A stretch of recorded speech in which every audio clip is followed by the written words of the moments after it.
Hello, everybody. Good evening, and welcome to another episode of the Atomic Self Love Project. It's Sunday, the 28th of February tonight, the last day of summer, actually, in Australia. So, welcome, everybody. Nice to see you again. I think I see some familiar faces. Azra, hello. Maxine, Benjamin, how are you? Katrina, good evening. Let me know where you're hailing from. I live on the northern New South Wales, on the border of Queensland and New South Wales. But before I do, hi Carrie. Before I do proceed with tonight's episode of the Atomic Self Love Project, I want to first of all apologize. Last Sunday, the 21st of February, I was supposed to do a show on how to transmute the emotion of anger, and I actually did not show up for that show. A couple of hours before the show, I found out about the sudden passing of my dad in the Philippines. And as you can imagine, it rocked me, and so I had to cancel on it. And so we will cover the topic of how to transmute anger in the following episodes in the future. Tonight, it's simply not something that I plan to talk about. And to be honest with you, ladies and gentlemen, I myself did not really know what I wanted to talk about tonight on the Atomic Self Love project on Spiritual Events Directory. I've unplugged from all social media and from most of everything for the last 6 days, just to process the passing of my father. Thank you, Maxine. Thanks, Debbie. Melinda lives in northern New South Wales as well. So, yeah, beautiful, beautiful place to live. And so tonight, as I talk about healing your inner child, I also want to use this show to honor my father. So for those of you who have never seen the show before, the Atomic Self Love Project, I'll give you a quick introduction of myself. My name is Grace Harris, and in 2020, I wrote a book which was the very first true story that's ever been written about the epidemic of abandonment, of child abandonment in the Philippines. As we speak today, there are about 2 million abandoned children in the Philippines alone.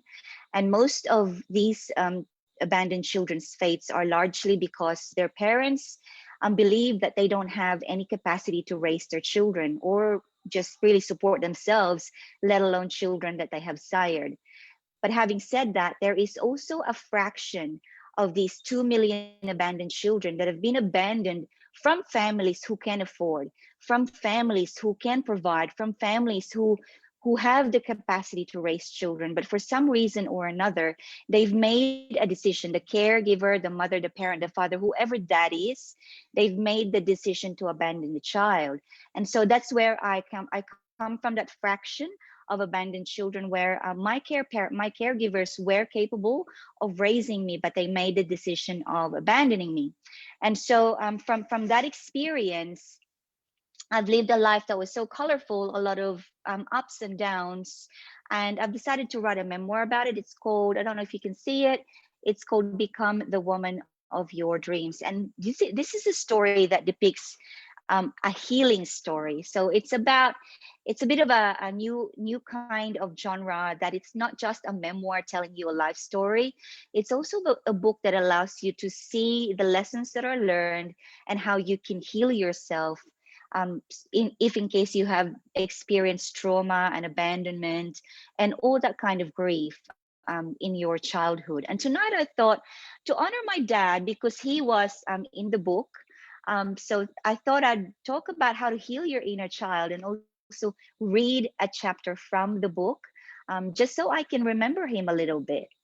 But I want to know, I'm really interested to hear who here tonight, who's in the audience or listeners, who have had, some, thank you, Benjamin, uh, thank you, Cerise, who have had childhood experiences that you can remember that kind of affected you as an adult in one way or another. Because the first part of our discussion tonight is about who is your inner child. In order to heal your inner child, you first must know what does your inner child look like? How do you recognize your inner child, and who is it? So I'd love to know if anyone here is actually carrying or consciously aware that they have an inner child that needs healing or are currently healing, in the process of healing that inner child. So who is your inner child? Basically, your inner child is you. It is a part of you that had dissociated from you mentally and or spiritually, as caused by an experience, by a dysfunctional experience when you were a child. And by dysfunctional experience, that can mean a lot of things. It can range from something really, really, really traumatic to something really, really mild. And it also depends on your level of empathy as a child. There are children that are just a little bit more emotionally resilient than others. I know my third child, he is a little bit more resilient than my second child or my first child. So if you are a highly emphatic human being from birth, you would more than likely retain experiences that impact your heart chakra, your heart, your emotions. And when you are this type of emphatic child, whether that experience is extremely traumatic, like mine, which was abandonment and a lot of neglect and also different types of abuse, or it could be as mild as something that you remember when your parents were constantly fighting, or even just your sibling constantly at you and being really, really mean to you. It could be that. And even some clients that I've spoken to, they can't remember an actual inner child dysfunctional experience in this lifetime. There are inner child wounds that we carry that did not happen in this lifetime. And that's why it's very important to be open to a modality of healing that you may not have heard before, because there are some people listening tonight who have had experiences and experiments in different healing modalities, and in which they may not have been able to access the type of healing that they need. So some people are wondering, when they do inner child work, that I know of clients that I've worked with before. We do inner child work and they say to themselves, this is going to be easy because I don't have any inner child dysfunctional experiences. I've had happy parents, they're still together, happy childhood, I've been provided for, I was safe, I feel belonged. And so they go into the inner child work with an expectation that it's going to be easy for them. And then the next thing, they break down and they just so surprised by the impact of the inner child work. And they wonder, how did that happen? Where did that come from? And when in this instance, it comes from an inner child wound that had been carried on from past life inner child wounds. And so our dysfunctional experiences may not only be from this lifetime, it may be from past lifetime as well. So who is your inner child? That's who your inner child is. It's a part of you that had either mentally and or spiritually dissociated from you during an extremely difficult dysfunctional experience when you were little. Now, how do what does your inner child look like? So they could be, they look like anywhere from the age of 2 to the age of 12. Depending on when was the easiest time that you could access your memory as a human being. Now, I say up to the age of 12 because I have had work with clients who've had some severely impacted experiences at the age of 11 and 12. And in psychotherapy, if you look into psychotherapy, they do say to you that your ego is only ever fully formed until the age of 13. So from the very early age until the age of 12 or 13, you could still be forming your ego. You could still be very spongy in your experiences. You could still be very observant and therefore highly impactable. Like you could be still very sensitive to the things that are going on around you and very susceptible to absorbing this and internalizing it yourself. So I'm just going to check some comments before I continue on. So Carrie says she's had a happy childhood. That's beautiful. Cerise, I hope pronouncing your name correctly, Cerise. It might be Cherise. I don't think I had a happy childhood. Debbie says she had a traumatic time as a child, and Cherise says further that she was abandoned by her dad. He was never home as I was growing up. I had the need to ring him all the time. Now I've accepted it, and he just lived a triple life. And Benjamin also says he's had a child. Yeah, Sarah raises her hand. So they could look like that. And when you go into inner child work, you get to actually visually access your inner child in terms of what do they look like. You get to identify the point in your childhood when you've had the joyful, happy experiences, but especially the negatively impacting experiences. And so you then get to identify exactly, some of my clients were able to identify the dress that they were wearing, what color it was. And I could tell you mine as well. The day that my mother abandoned me, I was wearing a blue dress. It was my one and only going out dress. And it is all written in the book. If you want to read the book, the link is above this video. I was wearing my one and only going out dress. I had ruffled sleeves, and then it went down to my knees. It had a ruffled hemline as well, and it had like a sash on the waistline. And I was quite excited because I got told we were gonna go to your grandmother for a visit. So a visit was an exciting word for a child. Like, oh wow, we're gonna go out, gonna have a visit, gonna see some relatives. It's gonna be fun. So it was very vivid for me. And so you will be able to, if it's something that you have not identified because you've not done inner child work, you'll be able to go back to that and exactly pinpoint, what does your inner wounded child look like? And even the inner child that's had the happy memories, because you'll be able to access them. Now, the third question is that how do you recognize your inner child? So there's two ways to recognize the inner child. And for me, I recognize my inner child now almost every day, but in a happy, positive way, because I've already done the integration part. So there's a lot of work before you get to the integration. But on a daily basis, if for example, let's say that you are only beginning to awaken into the healing of your past life, of the negative experience that you've had, you may catch yourself, that you are acting up. So by acting up, it's like it's as if you're literally throwing a tantrum. When something doesn't go your way, you say things like, I don't even care anymore, or you just start to yell, or you just give up, or you even cry and break down, and you don't know what to do. You don't know how to deal with your emotions. It's like a typical child, they just I know my children, when they were little, they would sit on the floor and kick their legs, and because they don't know how to process the frustration.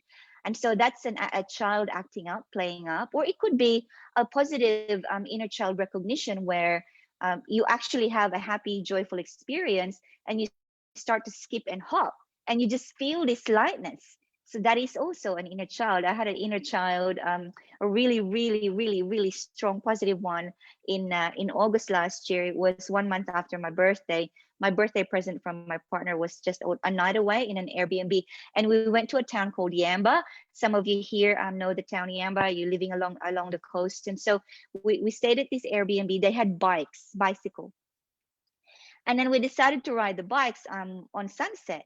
And there was this really long walkway that led to the water. And coming back, I remember just riding the bike, and the wind was blowing my hair, and the sunset looked so pretty to my right, and to my left, it was the waves was crashing gently. I could hear the sound of it.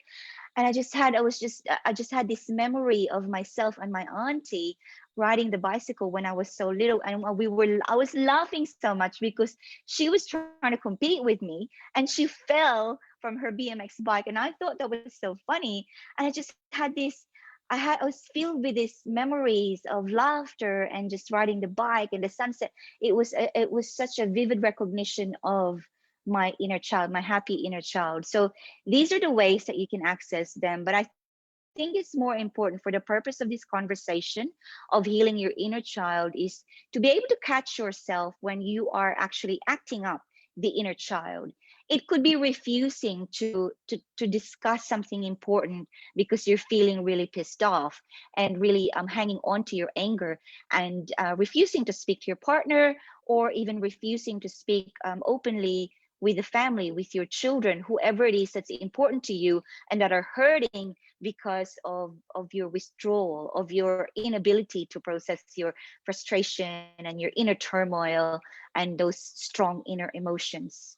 And so that's how you recognize who the inner child is. Now, how do you access the inner child? How do you actually get to her or to him?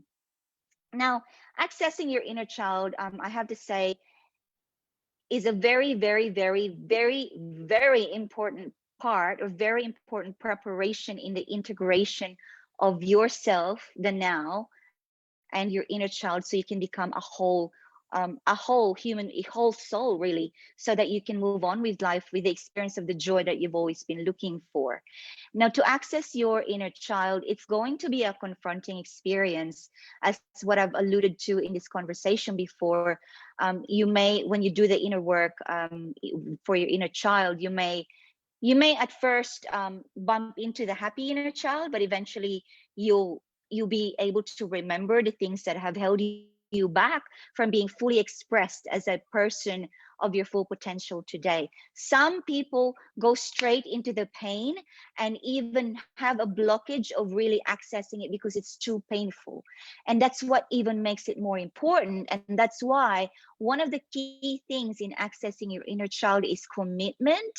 And what commitment means is that when you're unable to access and connect with your inner child the first time, it's having that commitment to yourself and to her, to the little her or to the little him, that you will be back to have that love integrated between the two of you.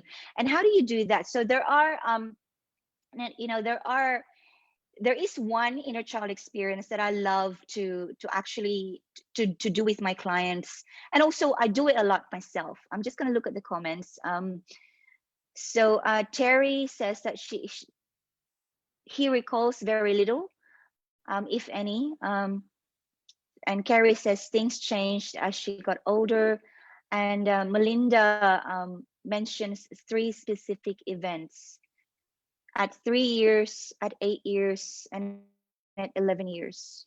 And she remembers vividly what she was wearing. Okay. I hope you're looking after yourself when you're accessing these memories for yourself, Melinda. It's important to have constant access and also work in the integration part. I had an interview in this show 3 weeks ago, I think it was, with a guest called Smita Gunturi, and she talked a lot about her trauma as a child. And very similar to Melinda, she had a few, and they started from when she was little. I think it was when she was 4, up until she was 18 even. So obviously she's not a child anymore, but the type of abuse that she actually experienced up until the age of 18 was very, very similar to the very first ones that she was really traumatized from. And that was all a lot of sexual abuse. And so it can be very sustaining. And yeah, so just like Melinda here, she does remember a lot. So I want to show you a very basic structure of an inner child work that I love to do, because for me, I feel that it is it's very door entry level. It just allows you to have a wide perspective. It allows you to have the choice. If it's too much for you at first, you can step back, and then you can go back to it with maybe 2 feet in next time instead of 1 foot in, and then maybe step a little more forward in the 3rd time, 4th time. And this is how you do it. So you just go into a quiet space, in a meditation space, or if you don't like the word meditation, and I really recognize, I respect that some at this day and age, there are still some people who cringe at the word meditation, because it seems so difficult to do. All you have to do is look for a room that's really quiet and private, and there's nothing going on, so it's still, and you're the only one in there, and access the stillness that's within you. And so how you do that is to just work on your breath. So be conscious of your breathing. It's breath work. So you go into your breathing, breathe in, close your eyes, and then breathe out. Do that for 5 or 6 times, and just get into the zone of quietness. And then I want you to visualize yourself as you are now, standing right here, and visualize yourself just like here, like now, as you are now, an adult person. And then keep breathing. And as you direct your sight, which is your third eye, the sight that's in between your eyebrows, as you direct it in front of you, you visualize your little you, the young you. And don't expect anything, just wait for it. Wait for whatever comes out. She could be 2, she could be 3, you don't know how old. Just don't be predisposed to what you already expect. Just wait. Allow that intuition, allow that third eye to see what it's ready to see at the moment that you are working with your breath. And when your inner child comes out, however she or he comes to you, however that is, look at her, look at him, just look, and just project all the love that you have now, all everything that you've learned about love so far in your life, everything that you understand about love. If you know now that love is total understanding, if you know now that love is total acceptance, if you know now that love is non-judgment, if you know now that love is just total compassion and just that heart opening, whatever it is that you understand of love right now, I want you to project it to that little child. Just project it to that inner child that's appearing in front of you, and don't say anything. It's so important not to say anything, to just don't say anything, just project all the love. Because remember, this is your initial work to access your inner child. And remember, this inner child had been bombarded with beliefs, with I don't know, with opinions and ideas that have become detrimental to her life as a young adult and as an adult. And so her mind is, as a child, is so filled with things that shouldn't even be there. And don't add anything to it right now. That is not your job. You are there to project the love. And just observe if she is receptive to that, because I keep saying she because I'm a girl. So Benjamin, and for all the gentlemen here, you understand we're working on either, a boy or a girl. But let me just say she because it's easier for me. So if she's receptive or not, be observant, because she may be really, really shy, or she may be very, very buoyant, very, very happy. And if your child, if your inner child is someone who's receptive, reach out and just put your hand like this, and allow her to take it. And when she takes it, be led by her, and see where she takes you. And don't have any expectations. You don't know where that's going to go, and so do this exercise. Wherever she takes you, just observe and project the love, give the love. And so this giving the love is the amplification. Because what happens when you have the trauma when you're a child is that your heart shuts down, right? So it is, remember, it's a dissociation, a mental and or spiritual dissociation, because it hurt too much. The experience hurt too much, all the fighting and the bickering, or the main sibling, or the neglect, or the abandonment, or the abuse, whatever that looked like, that was endured by your little child. It hurt too much that the heart shut down. And so that little child got stunted to where it is, and it's stunted literally in its own time capsule. And so your job in this initial access is to meditate on her and to amplify the love. That's why everything that you understand about love right now, you project that to her without words, just the energy. And so that's called amplification. And as you go into the experience of accessing her, and you amplify that love to her more and more, then you'll be able to progress to the later stages of accessing your inner child. And this work is quite involved. And if you want to hear, if you want to learn more about the higher stages of inner child accessing and integration, feel free to have a chat with me for a free breakthrough call. There is a link for my calendar on above this video, because I'm going to cover now the before I do that, I'm gonna just read a couple of comments. Melissa Davis Arias says, I think I have pushed so far down, can't remember my trauma, but I know it affects me. I understand. And so what happens is when we are at a place where the trauma is too hard to remember, and it almost feels like the memory is gone, like it's like it's a protection mechanism. So it's that ego, and I had very strong protection mechanism.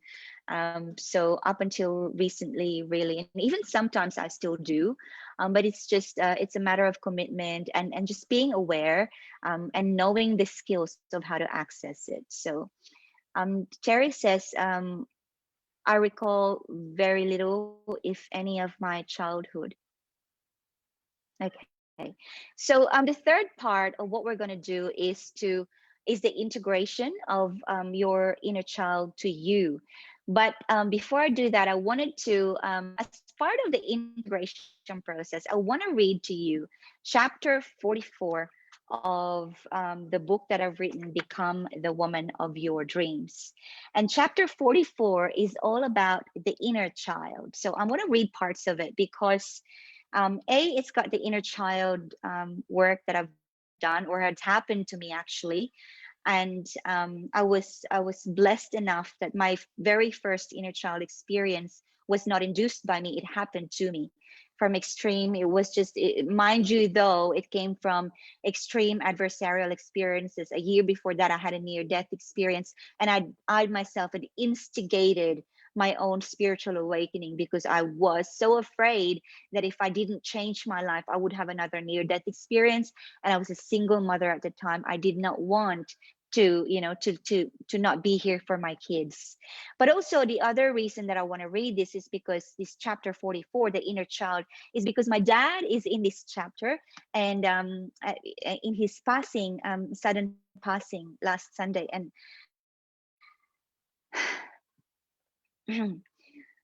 I just want to honor him, and it's my way of feeling his energy. So I wanted to share that moment with you and just read the chapter. So if you're up for listening, this is going to take a couple of minutes. And so I'm just going to start reading now. Chapter 44 of Become the Woman of Your Dreams. By the way, that little girl on the photo is me. Okay, so chapter 44, Inner Child. It began one Saturday morning. I was home alone, lying in bed, when I started thinking about my daughter, who just turned 12 years old. I recognized that she was beginning to change into a young teenager.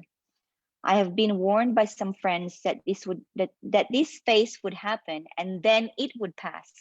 So I prayed, God, please give me the strength and wisdom to be the mother that my daughter needs in this time of her life. I am blessed to have her, and I pray that I could be worthy of her. I lied very still, listening to the palpable silence when a slight breeze whiffed past my bedroom door. I sat up on the bed involuntarily, feeling like I was summoned to do so. And then I saw a ghost like figure, a little girl with black hair and skinny arms, about 4 or 5 years old. I blinked my eyes and stopped breathing, wondering when the illusion would fade away. But it didn't. She stood there, looking lost, alone, and suspended in time. Suddenly, I realized she had been waiting for me all this time, to love her, to nurture her, and tell her she's worthy. It was me, the wounded child, standing before my eyes, reaching out to be loved, accepted, and made to feel that she was worthy. My heart overflowed with compassion as I opened my arms and walked around the bed to give her a hug. I knelt on the carpet by my bedroom door, the early morning sun rays peeping through the bathroom window as I hugged myself, whispering, I love you, little Grace. I will nurture you and make you happy and strong. We will grow together. I love you. You're so beautiful. You are worthy. Maybe I was finally going nuts after all that I've been through, talking to some ghost from the past, promising her the future. But then again, if not for that half nuts, half spiritual encounter, I would never have known how to bridge the gap between the powerless, abandoned child and the self confident go getter adult. Both of them lived in the same body, the same mind, the same heart, and yet they lived in very different realities. One was a victim while the other was a victor. Two polarized people living in a mind that had been forced to live in a split paradigm so that life can go on no matter what. It was through this self reunion that I had finally recognized the voices within myself. There was the voice of Pandora with the scared, shitless, and defensive paradigm, and there was Grace with the fearless and unstoppable paradigm. My job was to integrate the two and make them love each other. This self assigned purpose of being whole again was a radical ambition, but I was ready.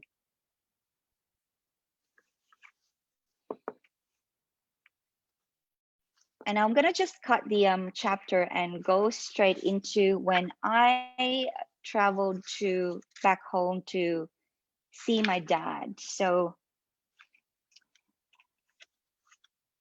while the heart of Manila was filled with traffic and pollution, where people slept on sidewalks and beggars roamed the streets at all hours, my kids slumbered like logs up in the 23rd floor of a five-star hotel.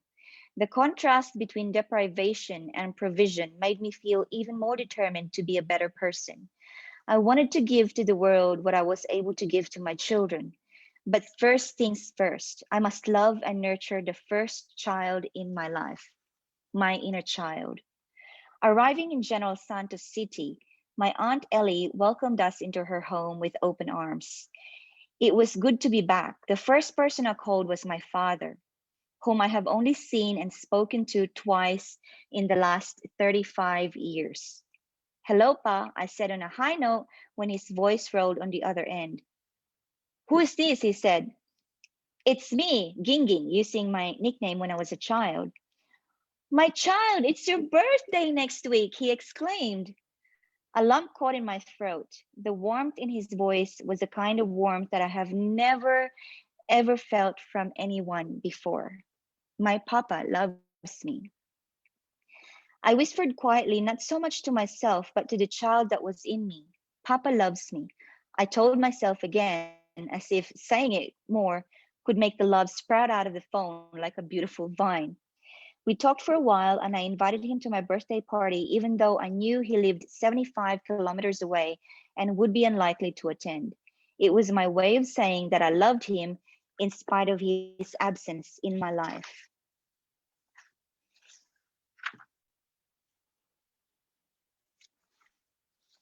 My last and final pilgrimage was to see my father. It had been almost 20 years since I last saw him, and I wanted my children to meet their grandfather. Knowing that my children may not visit the Philippines as often as I would, this could be the only time that they would meet my father. They were excited because I had never had a grandfather, their own father's father having died long before they were born. Larry, my brother, kindly offered to drive us to the town of Marbel where our father lived. My papa was wearing a blue collared shirt, brown pair of slacks, and black rubber slippers. Standing out the front of KCC Marbel, waiting for us, with a hunched posture and a canvas bag on his shoulder, he looked rather short, a stark contrast to the tall and strong man that I remember of him as a child. In his late 70s, he now looked frail and subdued. Nonetheless, I was so happy to see him and gave him a tight, long hug, a gesture that he reciprocated with intensity. Unexpressed emotions and affection between father and daughter came flooding through between us, and I didn't want to let go. I stayed in the hug for as long as I could until Papa let go so he could hug the rest of the troop. My heart beamed to see my kids welcome their grandfather with instant love and affection, while my big brother gave Papa a tight but curt hug, just like typical men do with each other. I asked what's been keeping him busy, and his eyes lit up. He had been appointed as bishop of a non Catholic religious sector in the southern Philippines region. He proudly showed us his certificate of appointment and ID card with his name and title on it. I was so proud of my papa, and especially that my kids were there to see and hear of his passion directly from him. Knowing that this was not the first time that my father had changed his religious association, I took solace in the knowing that at least he had an active pursuit of faith. It didn't matter how many more religions he would explore in his life, for as long as he was exploring. It wasn't so much about finding a perfect destination as much as it was about being joyful in the journey. So that was my dad. He was a spiritual seeker just like myself. I know that he switched religions a few times. Philippines is a predominantly Catholic country, but we do have other religions there as well. And I know that my dad was a spiritual seeker that way. He was jumping from one religion to the other. But at the end of the day, just like all of us here, it's really not about the destination of which religion or which faith you're going to end up in, but it's the journey. It's the joy that you experience in your exploration.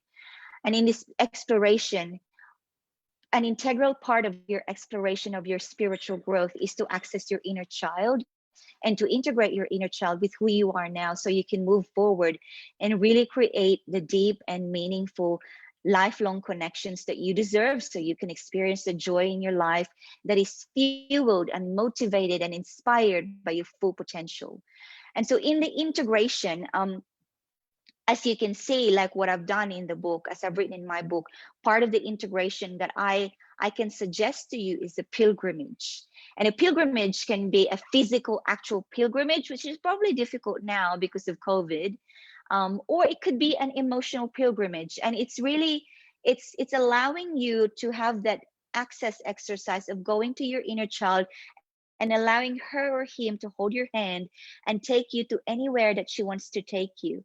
I know for a fact part of my inner child access is that nowadays, whenever I access her, one of the things that she always takes me to is this open field with a lot of these they're like concrete cylinders in this open area where I used to jump from one cylinder to another and just really feel so happy because of the freedom and the open air and just being myself without being judged, without being talked down to, just being free. And the possibility just felt so tangible to me, and I always get to access that. So you can do that kind of pilgrimage. You can access the child who leads you to an experience that allows you to see who you really were as a child, your atomic self, that self, the one thing that you've always had ever since as a child. It could be your genius zone. It might be that you were a lover of art, you were a lover of music. It could be that you've always been someone who's been the leader of the pack, who wanted to help and guide people, but for some reason that you've lost that spark, you've lost that leadership, you've lost that sense of self because of things that happen in life. So when you do this pilgrim, as the more you access the inner child, the more that you have this pilgrimage into the version of you where you can see that power, that basic power that you were born with, that genius zone. So pilgrimage is part of the access as well as the integration. And if you don't have access to a physical pilgrimage, like you can't go, like I can't, it's so hard now to get out of the country of Australia. And so can travel interstate. If you had a childhood interstate, that could be something you can do. But one of the other integration work that you can do is journaling practice. So I always journaling is just so integral in not just in your inner child work, but in every part of you as you grow into your full potential. Because what happens is when you actually journal your intentions, you are galvanizing the energy of your intention. So when you journal a particular memory, a you know, a powerful memory of your inner child, and you put it in your journal, you're galvanizing that power, and you're able to access that memory whenever you open that journal. And so as you galvanize that into the journal, its power remains there, so that you can go back there whenever you need to. And now you've got more places to access for your pilgrim. So journaling is another one. And another one is your shadow work. So shadow work is also very, it can also be very uh what's the word I'm looking for, intimidating, even scary for a lot of people.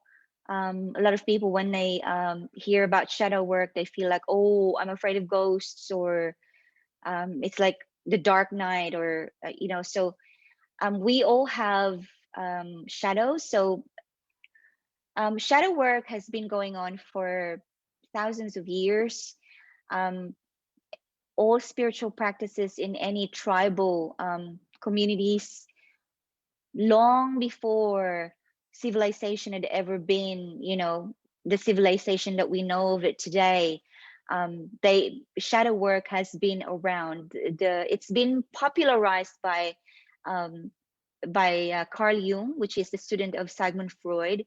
And Carl Jung is a psychotherapist, and in his studies, he'd really popularized the how you do the shadow work. But if you want to get deeper into this, it's something that I can help you with as well. But just to give you a basic idea of the shadow work, is that our shadow is created when we have the dysfunctional experiences when we are small. And like I said in part one of this video, it could look like between the age of 2, the age until the age of 12. For one of my guests on this show 3 weeks ago, you know, her shadow grew and grew and grew more powerfully, because she kept having the sustained negative experiences until she was 18 years old. For myself, my shadow, so it's my so my I had an out of body experience a couple of days after I was abandoned as a child. I remember I was sitting on a wooden platform, and one of the first things that was instilled in me as a child, living in that household, this was my grandmother's household. Bless my grandma, you know, she passed away 6 or 7 months ago. And so I pretty much grew up in her household, and she did her best for every one of us that was in that household. And I love her for that. She really, really tried her best. And she's, you know, consciously and intentionally, she didn't do anything to hurt us. But I was abandoned in that household, and there were other present people in that household who had instilled the neglect and the abuse. But a couple of days I was abandoned there, I found myself sitting on a wooden platform, and I was being told to wash clothes using my bare hands. And I was like 4 or 5 years old. And to wash clothes using your bare hands, you have to pump water from the water pump. And the water pump was like taller than me, because I was only small. And to pump the water out, you actually have to, as a child, you have to pump, and it was metal. And it took all my strength to just pump it once to pour some water out. And so just the effort of having to get water so I can put it in that basin, and then just rub my fists with the harsh detergent.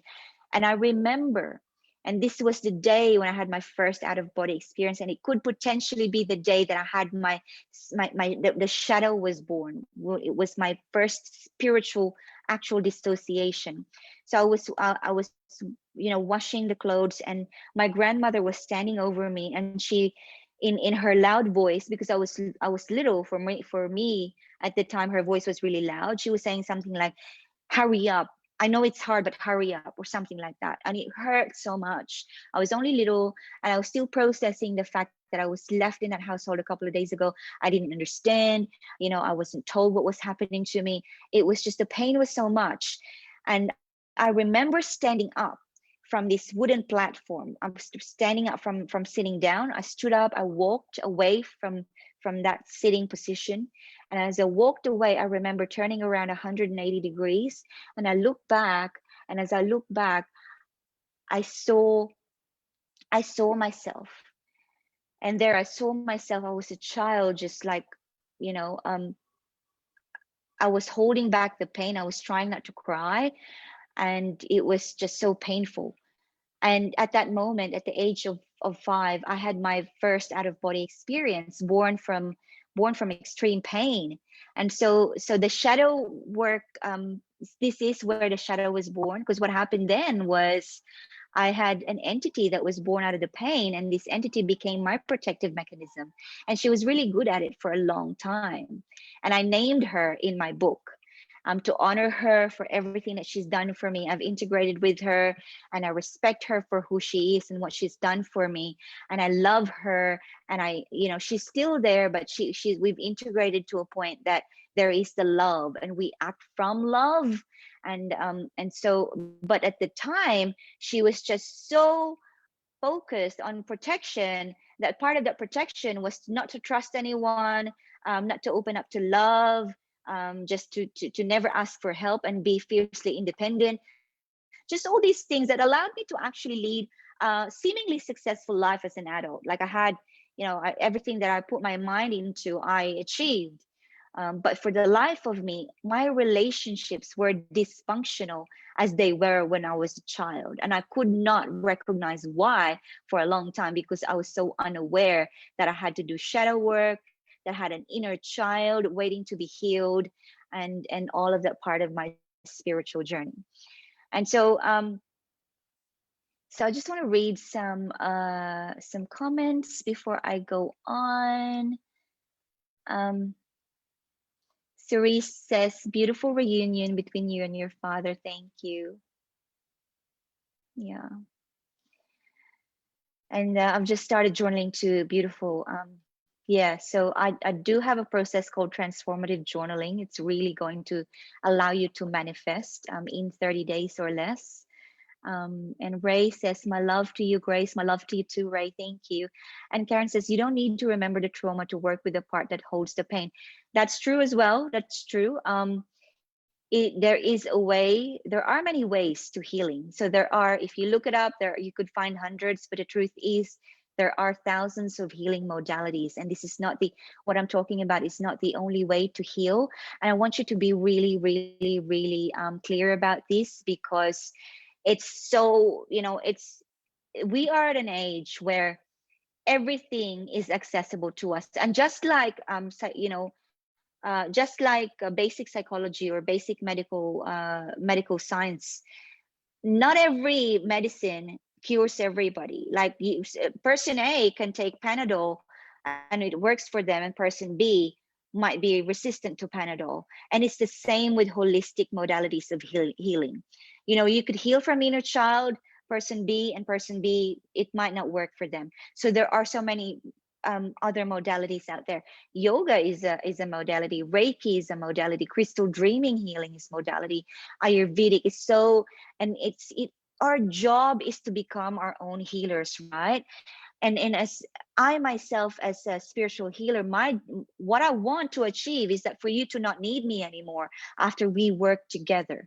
That's the aim, because you have to become your own spiritual healer and leader, because you have so much to offer. You've got so much to go back to, so much to create, and you have a family as well to affect. And so it's something that I envision. In writing the book as well, I had to choose between, I was taking the risk of being totally isolated from my family, because a lot of the people that I've written about in my book are still living as of this day. They're still alive, many of them. And so I risked, being pariah and not being talked to anymore. But that risk I was willing to take upon knowing that the number of people that I could affect in changing their lives, and really showing them that my story is as a victim of abuse and abandonment is not just mine, it's everybody's story. Maybe not 100% everybody, but you have experienced it. So many other people have experienced it. And it takes, an upsurge of vulnerability and being courageous to put it out in the open, to unstigmatize it and really start to heal it from a point of self-love, from just from knowing that you want to heal this because you want to affect the world in a way that you want to create it. So yeah, I love yoga, Sarisa. So that's it for me about the healing your inner child. Now we do have a little bit of time, and so what I'll do is, if you I'm gonna pull out a card and do an affirmation, a love and divine affirmation. So for anyone who actually wants a divine affirmation card, let me know, and I'll pull out a card for you, and we can go from there and see how we can work on an affirmation and how we can apply it to your everyday life in terms of your journey to healing. So I'm going to pull one out for everybody out there who's listening right now.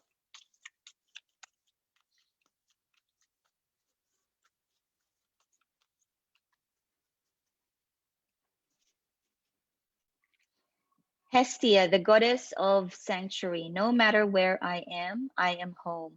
The most sacred sanctuary is found within me. I don't know if, I hope you can see this, because the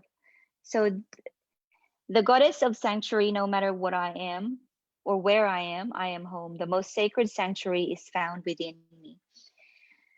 And it's a very timely message, because a lot of us feel lost right now, especially with what's happening in the world. There's so much sudden transitions. There's so much unexpected shifts that we feel like where we thought we were and where we felt comfortable in our zone, we have been uprooted and we don't know what to do next, or we are so uncomfortable because we have been put in an uncomfortable situation that we feel things are out of control. The truth is that the sanctuary is always within you, and it never can be shaken. Wherever you are pulled out of or thrown to by the universe, by experiences, relationship breakdowns, job losses, business, business transitions, whatever is happening to you,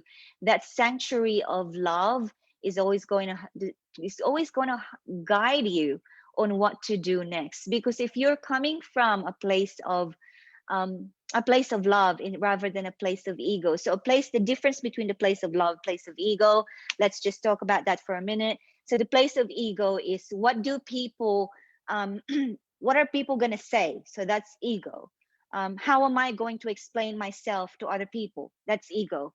Oh, I'm afraid they're going to judge me for the sudden change in my life circumstance. That's ego. It's always worrying about what it's going to look like to others, and it's always trying to live up to the expectations of the society, to the expectations of other people other than yourself. So when you go back to the sanctuary, which is love, and it looks a lot like, what can I do now so that everyone that I love is, including myself, is served in their highest, in their best interest. And everyone that you love really is just a number of people. That's yourself, your pet, your children, your partner. It's in your very, very immediate nucleus, the people that are always there for you no matter what, and you're always there for them no matter what. And so this is all you have to feel, is that kind of connection. What is my next step, based so that fearlessness. You've lost the fear of what people are going to say. You don't have the fear of what people are going to expect. You don't have the fear of what people's opinions are, because you know that the next best step is the one that's coming from your heart. You're following the heart, and that is the real sanctuary, isn't it?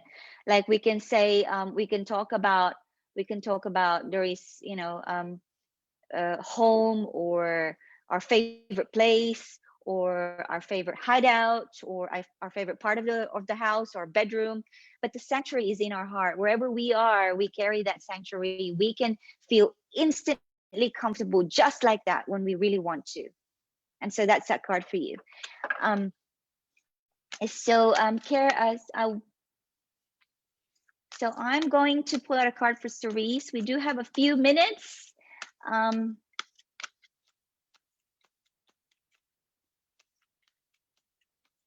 and if you, ladies or and gentlemen, feel that someone that you know might, could benefit from the topic of healing your inner child, feel free to share it with them. If not in your page, share it with them in a Facebook Messenger, in a private chat, so they can have a listen to it as well. And Cerise, my card for you tonight is Inanna, the Queen of Heaven and Earth. I have nothing to hide. I see and accept all that I am. Wow, I love this. So I'm just gonna see, I actually am a little bit behind. I'm like a few seconds behind. So I don't actually know if you guys are seeing this or not, but Inanna is the Queen of Heaven and Earth. I have nothing to hide. I see and accept all that I am. There's a story about Inanna where she was entering the kingdom of a king, where she was representing her people, her community, her tribe, to seek for freedom and for truth. And what she was doing was, as she was progressing in her march towards the kingdom, she was shedding the clothes that she was wearing, like literally just getting to unclothe and just basically nothing to hide, like naked. And so this is metaphorical. You don't have to like start shedding your clothes and walk around naked, but it's about, you've got nothing to hide. You're not trying to, you're not using your car or your possessions or your house or your profession or your money or your relationships. You're not using those as your trophy materials to prove who you are, who you can be, and what you're made of. You've got nothing to hide. You are who you are. And this is one of the biggest lessons I've learned myself very recently, in my dad's passing. He passed away on Sunday. So that would have been 7 days ago, just before the Atomic Self-Love show, last Sunday, and I had to cancel my show. But in his sudden passing, I just had to unplug, because I had this experience where I just did not know what was going. It was a spiritual experience, my dad's passing. And it was something very different to the grieving that I did when my grandmother passed away in October. But what happened to me was that I realized, everything that I've done, because my transition from corporate to becoming an entrepreneur and really pursuing the path that I want to pursue, which is to help others to heal their life as I've healed my life. In that process, I've gone into things that have allowed me to hone some of my skills. For example, speakership. And there was a time not long ago, like in 2019, I I tra- I like to I'd taken 26 flights. I traveled so much for speaking, going on stages, and I realized that I was using the speaking as kind of a little bit of a protection, so that I don't have to go so deep into my spiritual powers to help others. It was a bit of I was still a little bit shy about that spiritual calling, you know. But when my dad passed about 6 or 7 days ago, I had a complete shedding. It was I surrendered to it. I couldn't do anything else.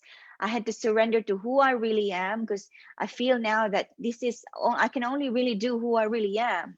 And then that is that, to surrender to my spiritual leadership, and yeah. So you have nothing to hide, Cerise. That's a card I pulled out for you. Accept who everything that you are, and usually that's the pure form of you. Usually that's when you unveil from all that's from all of those civilized things that cover us up. It could be a profession, it could be this, it could be title, it could be yeah. So I hope that served you tonight. And the next the next card that I'm going to, Charmaine, thank you. Um, I'm going to pull out is for Sarah. Sarah Louise, love your name.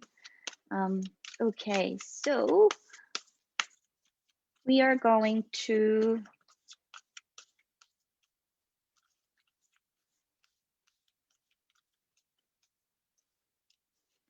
Saturday's affirmation is Isis, the goddess of magic. Sexual energy is sacred. My pleasure is a prayer that brings me back to life. Isis. So Isis is an Egyptian goddess.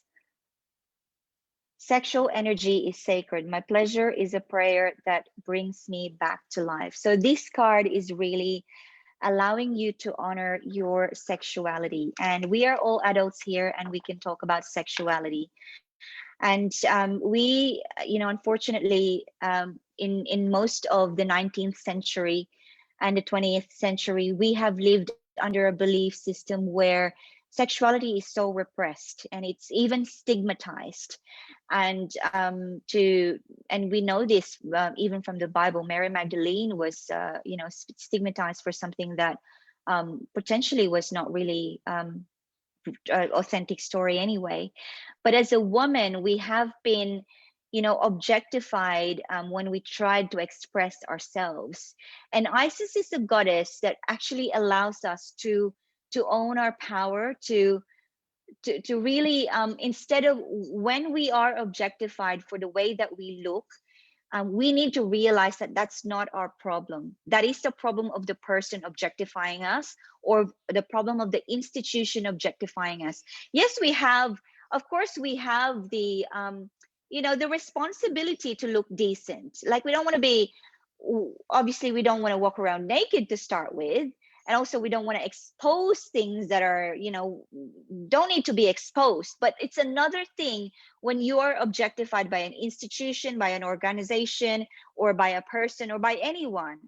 And when you, and what happens is, it's like a dance, right? So when so many women have been objectified for so long that they've internalized this objectification and think of themselves as nothing more than what an objectified woman is. So, and sometimes that could translate to being that you are not worthy, that you are a flirt, or you are something worse than a flirt, and this and that. But the truth is, this objectification is the problem, is a paradigm, a perspective of the people that are putting it upon you. As a woman, it is our job now to reclaim that power. It's our intrinsic power. We are born with sexuality. I mean, I hate to say it, but you are a woman and you're born with sexuality. You've got the power to own that and use that, because when you learn to, to really to work with your chakras from the bottom and up, and create that power so that you can manifest what you want. And there is a chapter, I always talk about this book. It's called Think and Grow Rich, and it's not all about money. If you haven't read it, please start reading it. Chapter 11 or 13 is all about the transmutation of sex. And it talks about how you can transmute the energy of sex into manifesting what you want in your life. And this is similar to what the goddess Isis is saying to us. Sexual energy is sacred. And if we were to, I'm running out of time, so I have to actually end soon. But if we were to discuss one specific practical point on how you can actually transmit the energy of sex into something practical and useful, is that when you have, you can, I encourage you to go to your lounge room either tonight or tomorrow or ASAP, put some music on. There's so many beautiful music on YouTube that you can search up. If you're, a 80s baby, a 90s baby, a 70s baby, whatever, put that music on and just start dancing, and just really go into the flow and move like there's no one watching, because no one really, it's none of their business. Let your body move, because that energy is gonna start to just unfold and reveal itself. And once you have, feel the shift in the energy, and once you are more connected to this type of energy, there will be a shift in you. And it's a shift in the way that you speak to people, the way that you deal with other people, even the way that you go about your day, quietly, alone, or with other. It doesn't, just when you learn to connect with that divinity of and the sacredness of your femininity, it becomes so powerful that you haven't even begun to see it. And so that is your card for tonight, Sarah Louise. So it's a beautiful, beautiful card, and I encourage everybody to do the dance thing. It's part of a challenge that I usually post to my clients when it comes to increasing your self confidence. You put some music on and dance, and there's even a deeper level to this where you can get to a point where you're dancing naked in front of a mirror.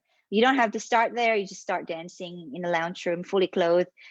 Just start there. Just feel that energy. And so I have really enjoyed tonight. Thank you so much for keeping me company.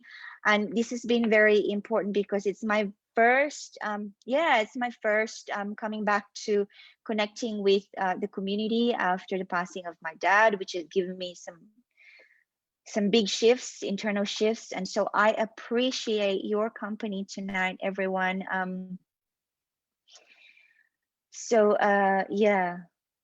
Thank you for being here. And I hope to see you again on next Sunday.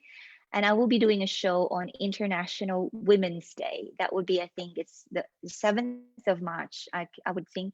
Yeah, 7th. Yeah, that'll be 7th of March. Okay. I will see you then. I love you and take care.